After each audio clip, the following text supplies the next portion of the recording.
Mari kawan, makan sayuran bergizi agar virus corona tidak menghampiri. Assalamualaikum sahabat LDNU Kediri, moga senantiasa bahagia dan dirahmati. Assalamualaikum warahmatullahi wabarakatuh. Perkenalkan, nama saya Syifa Oktania Elsa. Saya berasal dari Kecamatan Papar, Kabupaten Kediri, dan sekarang sedang menempuh S1 Pendidikan Agama Islam di Universitas Islam Negeri Maulana Malik Ibrahim Malang. Bismillahirrahmanirrahim. Alhamdulillahilladzi 'allamal Qur'an, khalaqal insana 'allamahul bayan. Wa asyhadu an la ilaha illallah wahdahu la syarika lahu rauful mannan. Wa asyhadu anna sayyidana wa habibina wa maulana Muhammad sallallahu alaihi wa ala alihi wa sahbihi wattabi'ina lahum bi ihsanin ila yaumil mizan. Wa qala Allah ta'ala fi kitabihil karim, A'udzu billahi minasy syaithanir rajim. Bismillahirrahmanirrahim. Ya ayyuhalladzina amanu idza qila lakum tafassahu fil majalisi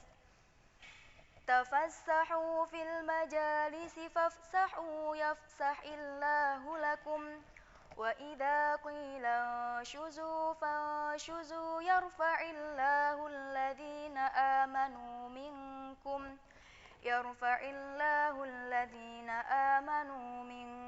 walladhina utul ilma darajat wallahu bima ta'maluna khabir. Teman-teman rahimakumullah, masih ingatkah kita saat kita masih kecil dulu? Mungkin saat kita masih duduk di bangku sekolah dasar. Guru atau ustadzah kita seringkali mengenalkan pada kita apa itu rukun iman dan apa itu rukun Islam. Lalu dengan pelan-pelan kita belajar untuk menghafalkannya.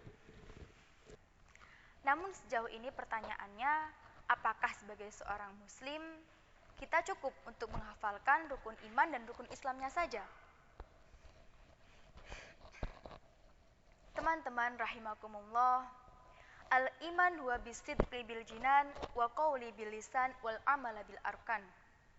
Iman itu membenarkan dengan hati, mengucapkan dengan lisan, dan mengamalkannya dengan anggota badan. Yang mana artinya, iman itu meyakini dengan setulus hati apa yang telah kita percaya, kemudian mengikrarkannya dengan 2 kalimat syahadat dan mengamalkannya dengan amal soleh. Maka tak cukup jika arti iman hanya dihafalkannya saja. Disinilah teman-teman pentingnya kita perlu untuk mempelajari ilmu-ilmu agama Islam agar kita dapat mewujudkan arti iman dan Islam dalam diri kita masing-masing.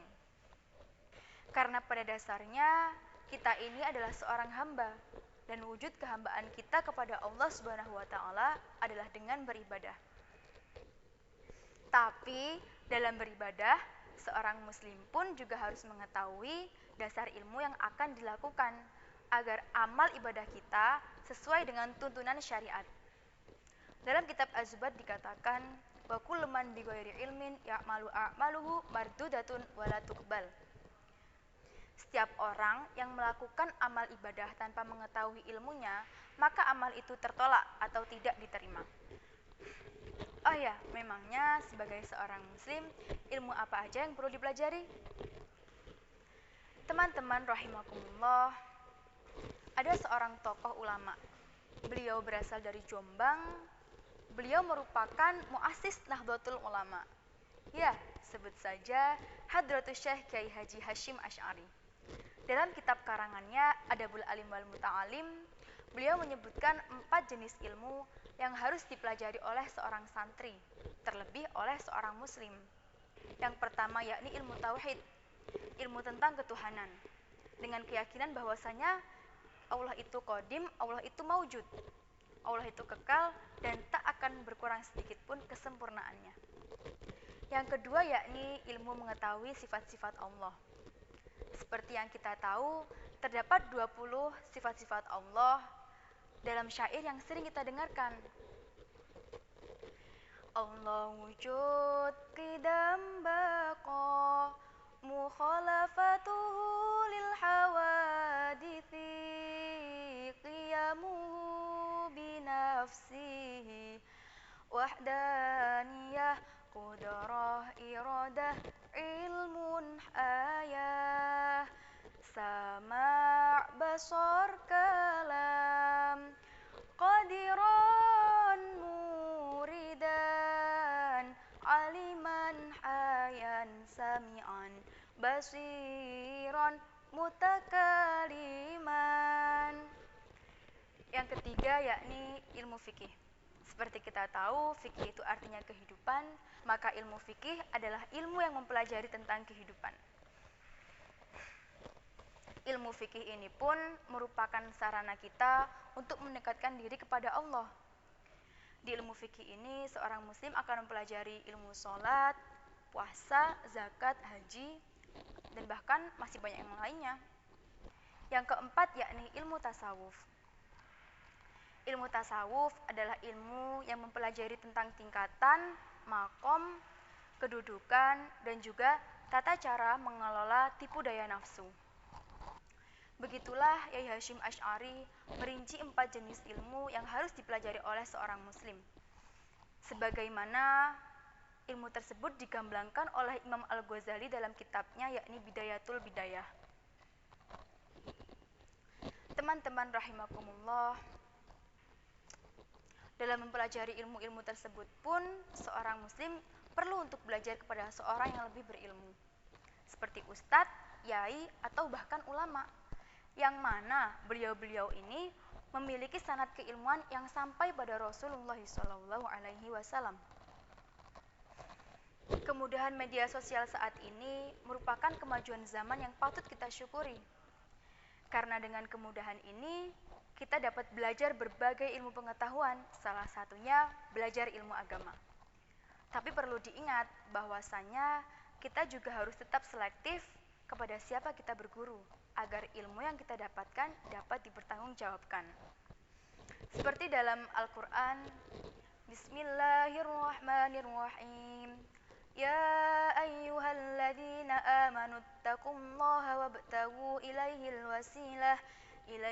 wasilata wajahidu fi sabilihi la'allakum tuflihun. Wabtaghu ilaihil wasilah, maka wasilah itu harus sampai pada Rasul. Ketika kita menjadikan seorang guru sebagai wasilah kita mencari ilmu, maka pastikan guru tersebut memiliki sanad keilmuan yang sampai pada Rasulullah SAW.